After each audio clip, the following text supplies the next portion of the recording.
தினமலர் நேயர்களுக்கு வணக்கம். நம்முடைய சிறப்பு நேர்காணல் நிகழ்ச்சியில் நம்மோடு இணைந்திருப்பது மூத்த பத்திரிகையாளர் டெல்லி திரு ராஜகோபாலன் அவர்கள். வணக்கம் சார். நமஸ்காரம்பா. நமஸ்காரம். நமஸ்காரம் சார், நீங்க சொன்ன மாதிரியே கூட்டணி ஆட்சி தான் அமையும் அப்படின்னு நீங்க ஆட்சி அமைந்த பிறகு கூட்டணி அமைந்திருக்கிறது, அதிகார பங்கீடும் நடந்திருக்கிறது. ரிசல்ட் அன்னைக்கிலிருந்தே எல்லோரும் பரபரப்பாக பார்க்கப்பட்டது. எதிர்கட்சிகள், ஆளும் கட்சிகள், கூட்டணி கட்சிகள் அப்படின்னு எல்லாரும் பேசினது, இப்படியான ஒரு ரிசல்ட்டுக்கு பிறகு பாஜக அமைதி காக்காது, அவர்களின் கை இருக்கும் இதுல ஆட்சி அமைப்பதில் அப்படின்னு நிறைய பேசினாங்க. ஆனா எதுவுமே நடக்கல. பாஜக இன்னும் அமைதியாக இருக்கிறது. இந்த அமைதிக்கு பின்னணி என்ன சார்? நிஜமாகவே அமைதி காக்கிறார்களா? ஏதேனும் வியூகம் வகுக்கிறார்களா? யூகம் வகிக்கிறார்கள். திராவிட முன்னேற்ற கழகம் அழிந்து ஒழிந்து மூடிவிட்டாங்க. அதனுடைய சகாப்தம் குறைய ஆரம்பித்து விட்டது. இனி வரக்கூடிய நாட்களில் திமுக என்பது துண்டுபடும், உடையும். அதற்கான முன்னோடிகள் என்று ராஜாவினுடைய ட்வீட்டை பார்த்தா தெரியும். அதற்கு பாஜக ஒரு பிள்ளையார் சுழி போட்டு விடுவாங்க நிச்சயம். பாஜக மத்திய அரசாங்கத்தில் இன்னும் 2.5 வருடங்கள் இருக்கிறது. அதை எப்படி விஜய் அவர்களும் சரி, திமுகவும் சரி, அதிமுகவும் சரி எப்படி எதிர்நோக்க போகிறார்கள்? இது பாஜக பூச்சாண்டி காமிச்சு விஜய் வர வச்சுட்டாங்க. எப்படி நிலைப்பாட்டில் தடுமாறுகிறார் முதலமைச்சராக இருந்த மு.க. ஸ்டாலின் என்பதை கடந்த 3-4 நாட்களாக அவருடைய ட்விட்டர் பக்கத்துல போனாலே தெரியும். ரொம்ப டேட்டரிங், ரொம்ப டயபாலிக்கலா இருக்காரு. இரட்டை நாக்கு படித்தவராக இருக்கிறார். காரணம் என்ன என்று கேட்டால், நான் முதல்ல தூங்குறது இல்லை நேரம் முதலமைச்சரா இருந்த போது. இப்ப சொல்றாரு,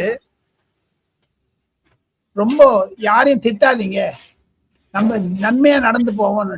ஆனா இன்னொரு பக்கத்துல பார்த்தா ராஜாவை தூண்டி விடுறாரு. ராஜா பார்க்கணும்னு. ராஜா பேசுறதெல்லாம் பாருங்க. வன்னி அரசு மேல எவ்வளவு கோவப்படுறாங்க, IUML மேல எப்படி கோவப்படுறாங்க. ஆக மொத்தம் சிறுபான்மையர் வாக்குகள் இழந்ததை மனதில் வைத்துக் கொண்டு தன்னுடைய மகனை முதலமைச்சராக்க முடியாது என்ற ஒரு தாபத்துடன் விஜய் மீது அனைத்தையும் அள்ளித்தடிக்கிறார்கள், தீ கனலை பொறிக்கிறார்கள். என்னை பொறுத்த மட்டில் பாஜக இந்த விஷயத்தில் அமைதி காக்கும், 6 மாதம் அமைதி காக்கும். எடப்பாடி பழனிசாமி அவர்களிடம் அமித்ஷா பேசியதாக நான் கேள்விப்படுகிறேன் டெல்லியிலிருந்து. 6 மாதம் பொறுத்திருங்கள், கண்டிப்பாக ஏதாவது ஒரு நிலைப்பாடு மாறும் என்று. அதனுடைய ரீதியாகத்தான் எடப்பாடி பழனிசாமியோ, அன்புமணி ராமதாஸோ அல்லது டிடிவி தினகரனோ இன்னமும் என்டிஏ கூட்டணியில் தொடர்கிறார்கள். ஆனால் இந்தி கூட்டணி என்று சொல்லக்கூடிய ராகுல் காந்தி கூட்டணி ராவோடு ராவா டென்ட்டை காலி பண்ணி அந்த பக்கம் போட்டாங்க. ஆனா எடப்பாடி அவர்கள் காத்திருப்பார் 6 மாதம் அப்படின்னு நம்ம எடுத்துக்கிட்டா கூட, எடப்பாடியை சுற்றி இருப்பவர்கள் 6 மாதம் காத்திருப்பார்களா அப்படிங்கிற கேள்வியே இருக்கே சார். எடப்பாடி சுற்றி நிறைய விஷயங்கள் நடந்துட்டு இருக்கு. அதிமுக திமுக இணையும் அப்படின்னு பேசிட்டு இருந்தாங்க. இப்போ அதிமுகவுமே இணையுமா, அல்லது பிரிஞ்சிட்டாங்களா, பிரிய போறாங்களா, என்னன்னு ஒன்றும் புரியலையே சார். என்ன நடக்கிறது அதிமுகவில்? தமிழக முதலமைச்சர் விஜய் அவர்கள் சில கட்சிகளுக்கு இணைப்பு சக்தியாக இருக்கிறார், சில கட்சிகளுக்கு பிரியும் சக்தியாக இருக்கிறார். நேற்று அமைச்சரவை விஸ்தரிப்பின் பொழுது ஒரு முக்கியமான செய்தியை விஜய் அவர்கள் CV சண்முகத்திற்கும் SP வேலுமணிக்கும் மறைமுகமாக சொல்லிவிட்டார். அது எடப்பாடி பழனிசாமி காதில் தேன் ஊற்றியது மாதிரி இருந்திருக்கும். இனி அவர்களால் ஒன்றும் பண்ண முடியாது. பாருங்க, நான் அந்த நியூஸ் டே பார்ப்பேன் அடிக்கடி. அதுல இது வரைக்கும் டிவிக்கு நன்னா நேற்றுல இருந்து நெகட்டிவ் ஆரம்பிச்சிட்டாங்க. நேற்றுல இருந்து எடப்பாடி பழனிசாமி ஸ்டேட்மெண்ட் வர ஆரம்பிச்சிருச்சு. இதெல்லாம் ஒரு கட்சியினுடைய அலங்காரத்தை குறிக்கிறது. எது இருப்பினும் எந்த கட்சியை பற்றியும் நாம் கடுமையாக விமர்சிக்க மாட்டேன். காரணம், அரசியல் புரிந்ததுனால். இதோட இன்னைக்கு நேத்தின்னு இல்லை, ஒரு 45 வருஷம் பார்த்துட்டு இருக்க தமிழ்நாடு அரசியல டெல்லியில இருந்து. போக போக ஒன்றும் புரியும். 3-4 கருத்துக்களை சொல்லி நாங்கள் கேள்வி கேட்கலாம், பதில் சொல்வேன். இனி விஜய் யாராலும் அசைக்க முடியாது சார். பாஜகவோட முக்கிய கொள்கையில ஒன்று காங்கிரஸ் முக்த் பாரத். ஆனால் அதே காங்கிரஸுக்கு விஜய் புத்துயிர் அளித்திருக்கிறார். அமைச்சரவையில் இடம்பெற்றிருக்கிறார்கள். ரொம்ப காலங்களுக்கு, ரொம்ப வருடங்களுக்கு பிறகு அமைச்சரவையில் இடம்பெற்றிருக்கிற காங்கிரஸ். ஸோ இதை பாஜக அமைதியாக கடந்து போகுமா? இது எரியிற நெருப்புல எண்ணெயை ஊத்துற மாதிரி இருக்குமே சார். அதற்காகத்தான் செய்திருக்கிறாரா? விஜய், நீங்க ஏன் நெகட்டிவா பாக்குறீங்க? பாசிட்டிவா பாருங்களேன். நான் என்னுடைய கருத்தையும் கேளுங்க. உங்களுடைய கருத்தை நேயர்கள் கேட்டுட்டாங்க. இனி நேயர்களுடைய முடிவுக்கு விட்டுடலாம். என்னுடைய கருத்தை பாஜக விஜய் மூலமாக கழகங்கள் இல்லாத தமிழ்நாடை உண்டாக்கிவிட்டது. இனிமேல் அந்த கழகங்கள் என்பது 2 கழகங்களையும் சொல்லுகிறேன். தலை தூக்கி நிற்பது என்றால் 15 வருடங்கள் ஆகும். ஆக மொத்தம் காங்கிரஸ் முக்து பாரத் என்று சொன்னாரு. காங்கிரஸ் இது வந்துடுச்சா? இப்போ அவங்க அமைச்சர் வந்துட்டதுனால ராகுல் காந்தி பிரைம் மினிஸ்டர் ஆயிட்டார. ஆனாலப்பட்ட மு.க. ஸ்டாலின் சொல்லியே ஆக முடியல. 2019 சொன்னாரு, 2024 சொன்னாரு. இப்ப 2029 என்ன சொல்ல போறாரோ தெரியல. அங்க இந்தி கூட்டணியில் நினைச்சிட்டு இருக்காங்க விஜயும் வச்சுக்கலாம், டிஎம்கேயும் வச்சுக்கலாம்னுட்டு. அந்த மாதிரிதான் ராகுல் காந்தியினுடைய ஒரு அவலமான போக்கு. அவர் போய் சொல்றாரு ட்ரைட்டர்னுட்டு நரேந்திர மோடிய. ஆனா அதே ராகுல் காந்தியே திமுக சொல்றது பேக் ஸ்டாபர்னுட்டு. ஆக மொத்தம் ராகுல் காந்தி முன்னாடி பின்னாடி 2 இடத்துல குட்டிட்டு இருப்பாங்களா? அவருக்கு அரசியலும் தெரியாது, ஒரு மண்ணும் தெரியாது. வாழை விடுங்க. காங்கிரஸ் எல்லாம் ஒண்ணுமே இல்லை தவிர நார்த் இந்தியால. நீங்க இவ்வளவு சொல்றீங்க, உத்தரப்பிரதேசத்துல 2 சீட் ஜெயிப்பாங்களா சார்? என்ன சொல்றீங்க நீங்க? பீகார்ல 2 சீட் ஜெயிப்பாங்களா சார்? அதே தேஜஸ்வி யாதவ் ஓட விடுவாரு. இனிமேல் ஸ்டாலின் கிட்ட எந்த மூஞ்சி வச்சுன்னு பாப்பாங்க சார்? நீங்க எவ்வளவு சொல்றீங்களே தவிர ஒன்னு கேட்கிறேன். காங்கிரஸ் முக்து பாரத் பண்ணிட்டாரு, காங்கிரஸ் தொடர விட்டான்னு சொல்லிட்டீங்க. எல்லாம் உண்மைதான். தமிழ்நாட்டுல 39 எம்பிக்கு 39 வந்தது டிஎம்கே. நல்ல வரும்படியே ரெண்டு தேர்தலையும் வந்து 2019 and 2024 பெரிய சிறப்பான ஒரு நேர்மையான ஒரு தலைமையை மு.க. ஸ்டாலின் எடுத்துக்கொண்டார் என்றாலும் இன்னைக்கு தேதியில நான் ஒரு சின்ன ஒரு எக்ஸாம்பிள் சொல்றேன். You also covered politics, I also covered politics. என்னுடைய ஒவ்வொரு ரத்தம் ஓடுறது பாலிடிக்ஸ். இப்ப 22 எம்பி இருக்காங்க டிஎம்கேக்கு. நான் ஒரு கணக்கு போட்டேன். அந்த கணக்கு தினமலர் நேயர்களுக்கு சொல்ல ஆசைப்படுகிறேன். அந்த என்னுடைய மொபைல்ல வச்சிருக்கேன். 22 தொகுதியில ஒவ்வொரு எம்பிக்கும் 6 எம்எல்ஏ இருக்காங்க. தெரியுமா இல்லையோ? இந்த 22 தொகுதியில ஒவ்வொரு திமுக தொகுதியிலையும் 3 அல்லது 4 தமிழ் வெற்றி கழகம் வந்துருச்சு. இப்ப இனிமேல் இந்த 22 எம்பிக்களும் நாடாளுமன்றம் ஆரம்பிப்பதற்கு முன்னதாக எப்படி மு.க. ஸ்டாலினை பிரதிவாரம் சந்தித்து பேசினார்களோ, தமிழக பிரச்சனைகளை முன்னுரிமையாக விவாதங்களில் வைக்கிறேன் என்று சொல்லி வைக்காமல் இருந்தார்களோ, அதே மாதிரி அடுத்து வரக்கூடிய 2.5 வருடங்களில் தமிழக முதலமைச்சர் விஜயை அந்த 22 எம்பிக்கள் சந்திப்பார்களா? ஒரு கேள்வி கேட்கிறேன். அப்பதானே தமிழ்நாடுடைய பிரச்சனையை உள்ள சொல்ல முடியும். தமிழ் வெற்றி கழகத்துக்கு எம்பி கிடையாது. அங்க காங்கிரஸ்காரன் ஹெல்ப் பண்றான்னா பண்ணுவாங்க, இல்ல ராகுல் காந்தி பேசுவார் தமிழ் கழகத்துக்காக. அப்ப திமுக நிலைமை என்ன இருக்கும்? இதெல்லாம் யோசிக்க வேண்டாமா? நீங்க என்னமோ கேட்டு விட்டீங்க. திமுக போயிட்டதுனால தமிழ் வெற்றி கழகத்தோட போயிடுச்சுன்னா ராகுல் காந்தி பிரைம் மினிஸ்டர் ஆயிடுவார்னுட்டு. ராகுல் காந்தி மனசுல என்ன இருக்குன்னா டிவிக்கே வச்சுக்கலாம், டிஎம்கே வச்சுக்கலாம்னு நினைச்சிருக்காரு. அந்த மாதிரியான ஒரு பைத்தியக்கார எண்ணத்தை வச்சிருக்கா. நீங்க எல்லாமே கேள்வி கேட்கறீங்களே சார். இப்ப விஜய் அவர்கள் டெல்லிக்கு போவார் அப்படின்னு ஒரு பார்வை வைக்கப்படுகிறது. ஏன்னா கேரளாவில் போகல, அது எதற்கு காரணங்கள்லாம் நிறைய சொல்லப்பட்டாலும் கண்டிப்பாக சென்று மோடியை சந்திப்பார் அப்படிங்கிற ஒரு விஷயம் பார்க்கப்படுகிறது. அங்கே போனால் யாரையெல்லாம் சந்திப்பார், எங்கெல்லாம் பேசப்படும், அந்த அரசியல் எப்படி நகர்வு எப்படியா இருக்கும், அதற்கு பிறகுதான் விஜயின் அரசியலே ஆரம்பிக்கிறது அப்படின்னு ஒரு பார்வை வைக்கிறாங்க. அதை நம்ம எப்படியா புரிஞ்சுக்கலாம்? விஜய் அவர்கள் அடுத்த வாரம் டெல்லி வருவதாக 22ஆம் தேதி வரணும் கேபினட் எக்ஸ்பென்ஷனால வரலன்னு ஒரு விளக்கம் வந்தது. டெல்லியில் அவர் ஜனாதிபதி, துணை ஜனாதிபதி, பிரதமர், அமித்ஷா, நிர்மலா சீதாராமன், அயலுறவுத்துறை அமைச்சர் நிறைய பேர் பார்க்கறதாக ஒரு தமிழகத்தில் இருக்கக்கூடிய தமிழக இல்லத்தில் இருக்கக்கூடிய அதிகாரிகளுக்கு மெசேஜ் வந்திருக்குங்க. நீங்க கேட்டீங்க இந்திய அரசியலை தமிழகத்திலிருந்து இதுவரைக்கும் பார்த்து கொண்டிருந்த முதலமைச்சர் விஜய் அவர்கள் டெல்லியில் வந்து 2 நாள் 3 நாள் பயணம் செய்த பிறகு சென்னைக்கு திரும்பி வரும் பொழுது அவர் நரேந்திர மோடியினுடைய ஆலோசனைகளையும் கருத்துரைகளையும் யோசனைகளையும் மனதில் வைத்துக் கொண்டு இந்தியாவில் எப்படி ஒரு கடினமான நிலைமை இருக்கிறது, அதற்கு ஒத்துழைப்பு கொடுக்க வேண்டும் என்று நரேந்திர மோடி வேண்டுகோள் விடுப்பார் தமிழ் வெற்றி கழகத்திற்கு. நரேந்திர மோடியினுடைய முதல் எண்ணம் இந்தியா ஃபர்ஸ்ட், விஜயுடைய முதல் எண்ணம் தமிழ்நாடு ஃபர்ஸ்ட். ஆக மொத்தம் இருவருக்கும் நல்ல ஒரு அண்டர்ஸ்டாண்டிங் வந்து கவர்மெண்ட் டு கவர்மெண்ட். நீ பாசிசம் பாயசம் திமுக எதுக்கு, கொள்கை விரோதி, ஆட்சி விரோதம் என்ன ஒண்ணா நீங்க தேர்தலுக்கு முன்னாடி பேசியிருக்கலாம். விஜய் இன்னும் 2.5 வருஷம் அரசாங்கம் நடத்தி ஆகணும் நரேந்திர மோடியினுடைய தயவுனால. அவரே சொல்லியிருக்காரு 10 லட்சம் கோடிக்கு நான் பண்ண ஒயிட் பேப்பர் கொடுக்குறேன்னுட்டு. அந்த ஒயிட் பேப்பர் கொடுக்கறதுக்கு முன்னாடி மத்திய அரசாங்கத்தினுடைய அணுகுமுறையை புரிந்து கொண்டுதான் ஒயிட் பேப்பர் கொடுப்பாரு. ஆக மொத்தம் டெல்லி விஜயத்துக்கு பிறகு விஜய்க்கு ஒரு ஞானோதயம் பிறக்கும்.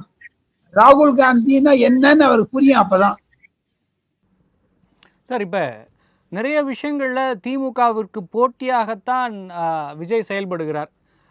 திமுக என்பது அரசாங்கம் அமைத்து விட்ட பிறகும் கூட மாநில அரசு மத்திய அரசு அப்படிங்கிற விஷயங்களில் அந்த வார்த்தையே மாற்றிருக்காங்க. மாற்றி ஒன்றிய அரசுன்னு சொல்லி அதோடு கூட இல்லாமல் அவர்களோட போட்டி மனப்பான்மையோடு தான் இருந்திருக்காங்க. அவர்களோட மோதல் போக்கு தான் கடைபிடிச்சிருக்காங்க.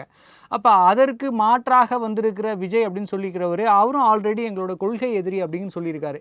அப்போ விஜய் திமுக எடுத்த அதே நிலைப்பாடு மோதல் போக்கை தான் எடுப்பாரா, அல்லது இசைந்து ஒன்றாக சேர்ந்து வேலை பார்க்கலாம் அப்படிங்கிற அந்த இடத்துக்கு நகர்வாரா? தமிழ்நாட்டுக்கு எது நடனும் அதுக்கு எது நகர்வார். தமிழ்நாட்டுக்கு நல்லது இப்ப பாருங்க, டிஃபென்ஸ் காரிடார் கொடுத்தாருங்க நரேந்திர மோடி 2014 15 நிர்மலா சீதாராமன் ராணுவத்துறை அமைச்சராக இருந்தபோது தமிழகத்திற்கு கோயம்புத்தூர்ல அதை வேண்டுமென்றே மூடியது திராவிட முன்னேற்ற கழகம். அதை விஜய் ரிவைவ் பண்ணுவார். போதாத குறைக்கு விஜய் தான் டெல்லி வருவதற்கு முன்னதாக பல தொழிலதிபர்கள் பல ஆலோசகர்களிடம் கலந்து பேசி புரிந்து கொண்டிருக்கிறார். அவங்க டிவிஎஸ்னுடைய டாப் மேனேஜ்மெண்ட்டை பார்த்தாரு. அதே மாதிரி ஒவ்வொரு industry, CII, FICCI, associated chamber of commerce, confederation of Indian இண்டஸ்ட்ரீஸ்க்கு என்னென்ன வேணும்னு பார்த்தாரு. அதை தவிர டெல்லிக்கு வருவதற்கு முன்னதாக அனைத்து தலைமை செயலாளர்கள் இருக்கக்கூடிய இலாக்கா செயலாளர்களை பார்த்து பேச இருக்கிறார் என்று கேள்விப்பட்டேன். இதுதாங்க திருப்பு முனையா இருக்கும். விஜய் வந்து டெல்லியில தமிழ்நாடு ஃபர்ஸ்ட் என்ற ஸ்லோகத்துடன் அந்த கோஷத்துடன் வந்தாரானே நரேந்திர மோடியிடமிருந்து பல பிரச்சனைகளுக்கு தீர்வு காண முடியும். நரேந்திர மோடி 10 விஜய் பார்த்திருக்காரு, அமித்ஷா 10 விஜய் பார்த்திருக்காங்க. விஜய் கூட 2-3 ஸ்டாலினை பார்த்திருக்காரு. ஆனா இந்தியாவில யாரையும் பார்த்து கிடையாது இருக்கிறோம். பார்த்தீங்கன்னா ஒரு 2 மாசம் 3 மாசத்துல புரிதல் வரும். ராகுல் காந்தி முன்னிலையிலே சொல்லிட்டு நான் டிரான்ஸ்பரண்டா இருப்பேன்னு விஜய் எதுக்கு சொன்னாரு?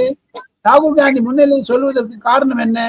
நான் வந்து நரேந்திர மோடி போய் பார்ப்பேன், I need some help from him, trans in aid, Reserve பேங்க்ல இருந்து வரணும் பணம், அதெல்லாம் வரணும். ஏன்னா அடுத்த மாசம் சம்பளம் கொடுத்துட்டு தமிழ்நாடு அரசாங்கத்துக்கு நக்கி வச்சுட்டு போயிட்டாங்களே சார் திமுக காரங்க. அதெல்லாம் புரிஞ்சுக்க மாட்டாரா விஜய்? ஆனாலும் கூட அவர் கொடுத்திருக்கிற வாக்குறுதிகளை நிறைவேற்றணும்னா நிறைய இங்கு நிதி தேவைப்படுகிறது, நிதி இல்லை அப்படிங்கிறத நம்ம அவர் முதல் நாள்லேயே சொல்லியிருக்காரு, நம்ம பார்த்தோம். தொடர்ந்து நம்ம தமிழக அரசியலில் பார்க்குற எல்லாருக்கும் தெரியும் நிதி நிலைமை என்னன்னு.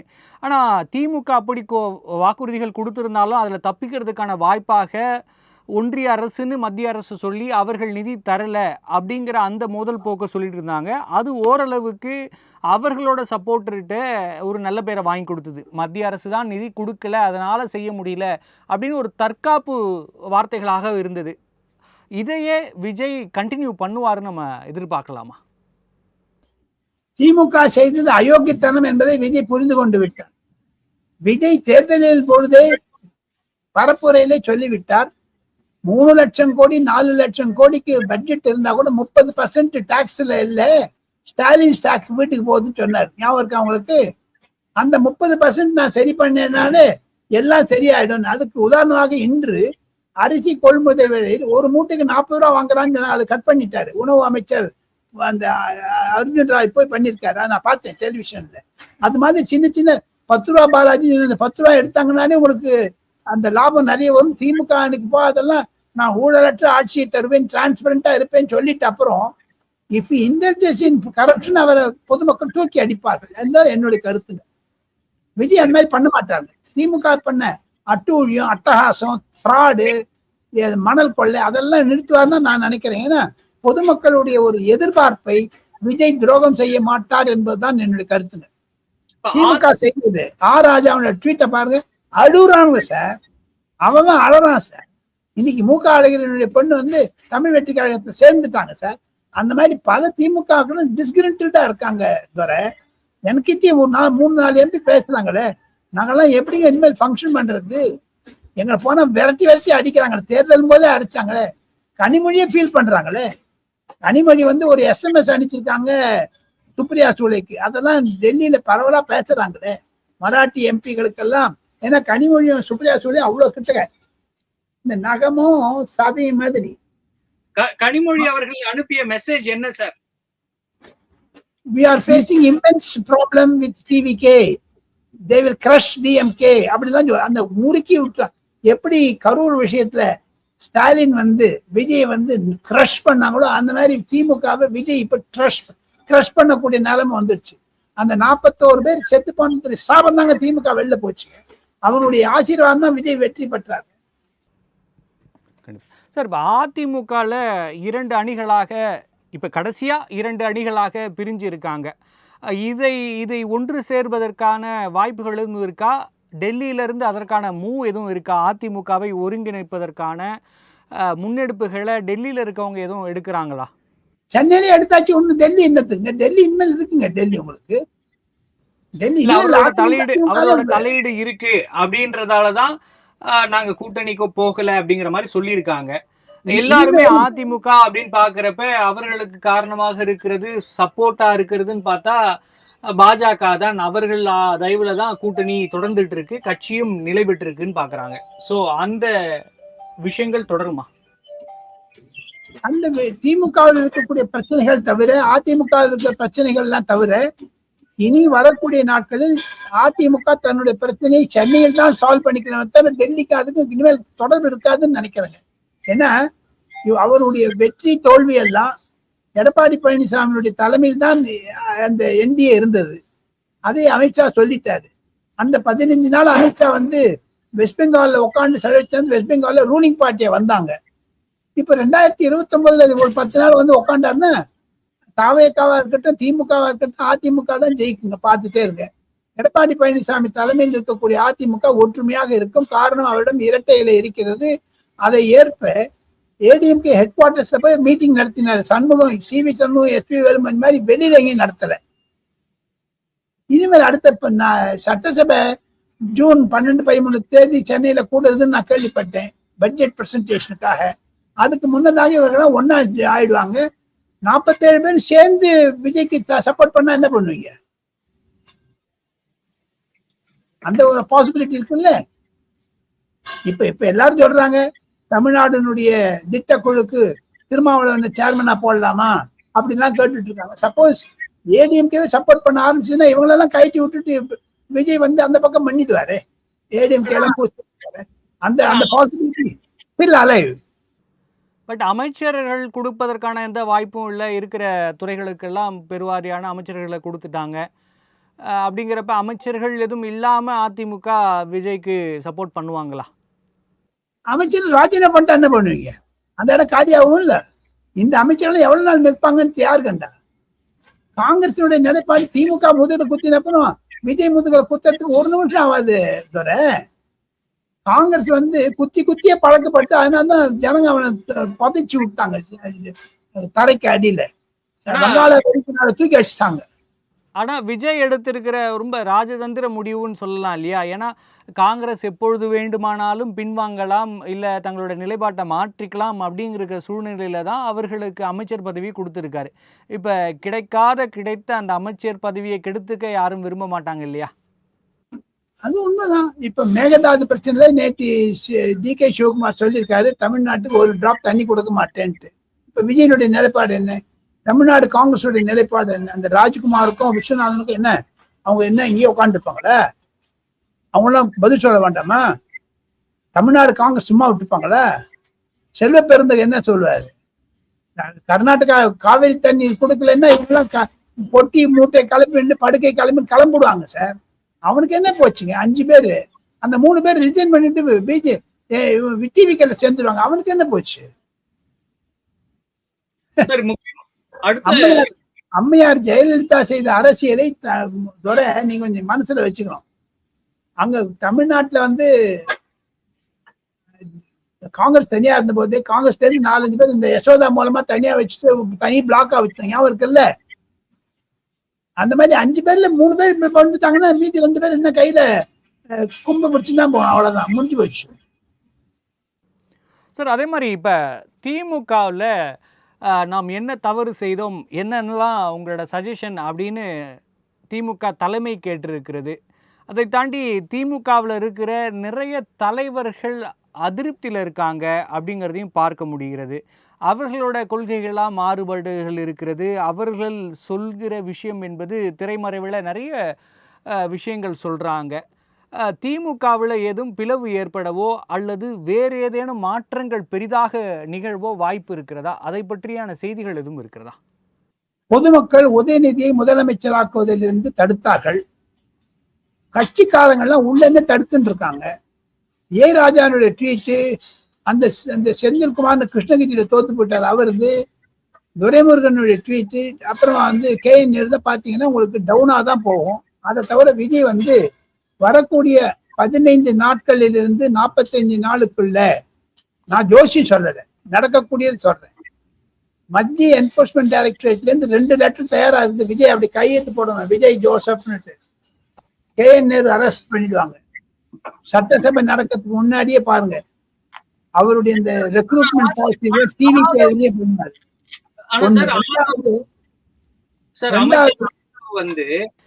திமுக மீது எந்தவித பழிவாங்கும் நடவடிக்கையும் நாங்க எடுக்க மாட்டோம் அப்படின்னு சொல்லியிருக்காரு. அதை டீகோட் பண்ணா இவர்கள் மீது நடவடிக்கை எடுக்க மாட்டோம் அப்படின்னு சொன்னதாதான் யார் சொல்லியிருக்காரு? ஆதவ் அர்ஜுனா சொல்லியிருக்காரு. ஆதவ் அர்ஜுனா சொல்லியிருக்காரு, திமுகவை நாங்கள் பழிவாங்கும் நடவடிக்கைகள் எதுவும் எடுக்க மாட்டோம். பழி வாங்க போறது இல்லைங்க, ஜனங்க தான் பழி வாங்கிட்டாங்களே. அதை தவிர மத்திய அரசாங்கத்திலிருந்து லெட்டர் வந்ததுன்னா பழி வாங்காத இருப்பாங்களா? 10 ரூபா பாலாஜின்னு பாடினவர் சும்மா விட்டுருவாரு. ஸ்டாலின் சார்னு கூப்பிட்டாரு, என்ன ஆச்சு? அதெல்லாம் விட்டுருவாங்களா? என்ன பேசுறீங்க? இப்ப அரசியல்னா அரசியலா வரணும்பா. சும்மா வீட்டுக்கு போயிட்டு மத்த நாள் காலையில அசம்பிளியில சனாதனத்தை பற்றி பெரும்பான்மைக்கு ஒரு வேஷத்தை கலப்பி இன்னல்களை கொடுத்து வகுப்பு வாதத்தையும் வன்முறைகளையும் கலப்பி விட வேண்டியதற்காகத்தானே விதை விதித்தார் உதயநிதி அன்று. எதற்காக சனாதனத்தை பற்றி பேச வேண்டும்? நம்பிக்கை வார்த்தை நம்பிக்கை இருக்கு, இல்லைன்னு வெளில போயிடுது. வெளில போறாரு இன்னத்துக்கு அன்று விதை விதைத்திருக்கிறார். தமிழகத்தில் இருக்கக்கூடிய கருத்து வேறுபாடுகள் அல்ல, கம்யூனல் ரைட்ஸ் வந்தாலும் ஆச்சரியப்படுவதெல்லாம் விஜய் ஜாகிரதையா இருக்கணும். அப்ப ஆதவர்த்தினா என்ன சொல்றாருங்கிறத பார்க்கலாம். அவங்க பழி வாங்க இருக்காங்க, இவங்க பழி வாங்க கூடாது இருந்தாங்கன்னா அதுக்கு ஒத்துமையா இருக்காங்களா 2 பேரும்? சொல்லுங்க. அப்படி ஒத்துமையா இருந்தா அவங்ககிட்ட ஏன் எழுத்தாரு இப்படி எல்லாரையும்? விஜய் செய்ய போவது அரசியல். அவர் நெசுக்க போவது திமுகவுடைய எதிர்காலத்தை. 60 வயசு எழுதினது ஒரு ட்வீட் போட்டாரு அன்னைக்கு, நான் பார்த்தேன். 60 வயசு மேல இருந்தவன்லாம் கட்சியில இருந்து வெளில எடுக்கணும்னு சொன்னாரு. அப்ப ஸ்டாலினுக்கு 60 வயசு ஆயிடுச்சு, 74 ஆயிடுச்சு. என்ன பண்ணுவாரு? மு.க. அழகிரியுடைய மகள் இப்போ டிவி சேனல்ல சேர்றாங்க. இதெல்லாம் புரிஞ்சுக்கணும். சார், என்னோட இறுதியான கேள்வி, பாஜகவின் தமிழக தலைவர் பதவிக்கு மாற்றங்கள் எதுவும் ஏற்படுமா? ஏன்னா ஏற்படாது. இல்ல, ஆனா நிறைய மாற்றங்கள் ஏற்படும் அப்படிங்கிற அளவுக்கு தான் எல்லாரும் பேசிட்டு இருக்காங்க, எதிர்பார்க்கவும் செய்கிறார்கள். குறிப்பா நயினா நாகேந்திரன் அவர்கள் தொகுதி பங்கீடுல சரியாக கையாளவில்லை, அதுதான் நிறைய பெரிய தோல்விக்கான காரணம் அப்படின்னு அந்த கட்சிக்காரங்க, அனுதாபிகள் அப்படின்னு எல்லாரும் பேசுறாங்களே சார். அதே அனுதாபிகள் கூட சொல்றாங்க, நயினா நாகேந்திரன் கண்டினியூ பண்ணட்டும், அட்லீஸ்ட் நம்ம ஒரு எமர்ஜி ஒரு ஏடிஎம்கேட ஒன்னா போனோம்னுட்டு. அதெல்லாம் வச்சு பாத்தீங்கன்னா தமிழக ஜனதா பார்ட்டிக்கு, பாரதிய ஜனதா கட்சிக்கு இன்னும் ஓரிரு வருடங்கள் இருக்கிறது. தங்களை எல்லாம் சுதாரிக்க கொள்ள வேண்டும். அதற்குள்ள நல்ல பேன் போடுவாங்க. அமித்ஷா சென்னை வரும்போது விஷயத்தெல்லாம் டிஸ்கஸ் பண்ணுவாங்க. இன்னும் 2 வருடம் இருக்கிறது லோக்சபாவிற்கு. இந்த வருட கடைசியில் பஞ்சாயத்து தேர்தல் நடந்தால் தனித்து போட்டியிட்டாலும் ஆச்சரியப்படுவதற்கில்லை பாஜக. எது எப்படி இருப்பினும் தமிழக பாஜகவினுடைய தலைவர்கள் மீது 22, 24 பேர் போட்டி போட்டாங்க, 27 பேர் மீது மத்திய பாஜக ஒரு ஓரக்கண்ணால் தான் பாக்குறாங்க. அவனும் ஸ்ட்ரெயிட்டா பாக்கலைங்க. ஏன்னா எவ்வளவு நிதி கொடுத்தும் கட்சியில் சண்டை இருக்குது, நீங்க எல்லாம் எங்கிட்ட சண்டை போட்டு வராதீங்கன்னு பெரிய ஆளுகளே சொல்றதாக நான் கேள்விப்பட்டேன். எது இருப்பினும் தமிழக பாஜக இன்னும் வளர வேண்டும் என்ற எண்ணத்தில் இருக்கிறார்கள். தமிழ்நாடை பற்றி அவங்க செகண்டரி தாட்ஸ் தான் இருக்குது பிஜேபி டாப் லீடர்ஷிப். ஏன்னா மேற்கு வங்காளத்தையும் அசாம்ல ஜெயிச்சுட்டு அப்புறம் பாண்டிச்சேரியில they will give importance to Pondicherry. தமிழ்நாட்டுக்கு இன்னும் ஒரு 6 மாசம் அவங்க இம்பார்ட்டன்ஸ் கொடுக்கறது. அந்த 6 மாசம் மட்டும் தமிழக தேர்தல் அந்த பாஜக மாற்றத்தை கொண்டு வர மாட்டார்கள் என்று தான் நினைக்கிறேன். சார், அண்ணாமலைக்கு பதவி திரும்ப தர வேண்டும், தலைவர் பதவியை கொடுக்கணும், அவருக்கான முக்கியத்துவம் கட்சியில இல்ல. அது பாஜக தமிழகத்தில் பின்னடைஞ்சதுக்கான ஒரு முக்கியமான காரணம் அண்ணாமலை கட்சியில் இல்லை, அவர் போட்டி போடவில்லை அப்படிங்கிறது. அண்ணாமலைக்கு மத்திய பாஜகவில் நல்ல பொறுப்பு கொடுப்பார்கள். கூடிய விரைவில் நிதின் நபீனுடைய அந்த டீம் நாளைக்கோ நாளைக்கோ சண்டே வரப்போகுதுன்னு சொல்றாங்க டெல்லியில. அதை தவிர இந்த ஜூன் 15ஆம் தேதி மட்டும் ஆஷாட மகினம்னு பேரு இங்க டெல்லியில எல்லாம் பேட் டைம். அதனால 15ஆம் தேதிக்கு அப்புறம் அண்ணாமலைக்கு உயர் பதவி காத்து கொண்டிருக்கிறது பாஜகவினுடைய நிர்வாகத்தில். அதாவது தமிழகத்தில் இருக்கிற அந்த பொறுப்பாக இருக்குமா, அல்லது அவரு தேசிய அரசியல்ல இருப்பாருன்னு நினைக்கிறீங்களா? தேசிய அரசியல் அந்த விளக்கத்தை மட்டும் கொஞ்சம் கொடுத்தீங்கன்னா நல்லா இருக்கும். தேசிய அரசியலில் இருப்பார். தேசியத்துல இப்ப ஆல்ரெடி BL சந்தோஷ் அவர்கள் ஒரு கூட்டம் நடத்தி இருக்கிறார் கோயம்புத்தூர்ல. அந்த சந்தோஷம் மாத்த போறாங்க. என்ன பேசுறீங்க தவிர சுனில் பன்சல்ங்கிறவங்க போட போறாங்க. BL சந்தோஷ் 11 வருஷமா இருந்துட்டாரு. கேசவ விநாயகன் தூக்கின மாதிரி BL சந்தோஷ் தூக்க போறாங்க. அதெல்லாம் வெற்றி கொடுத்தாச்சு. எவ்வளவு நாள் நீங்க பர்மனண்டா BL சந்தோஷ் வரை இல்ல துரைமுருகன் பொதுமக்கள் தூக்கி அடிச்சாங்க. அந்த மாதிரி எல்லாம் பாஜக ஒன்னில நிதின் நபீனை கொண்டு 45 வயசு அவருக்கு BL சந்தோஷ் வேலை செய்வாரா? என்ன சொல்றீங்க சார்? இல்ல, BL சந்தோஷ் இடத்திற்கு தான் அவரை அண்ணாமலை வைத்துதான் மாற்ற போகிறார்கள் அப்படின்னு ஒரு விஷயமும் இருக்கு. அது எந்த அளவுக்கு சாத்தியம்? சுனில் பன்சல் வரப்போறாரு. பிஜேபியில BL சந்தோஷ்னா RSS இருந்து வரணும். அண்ணாமலை RSS கிடையாது. நன்றி சார்.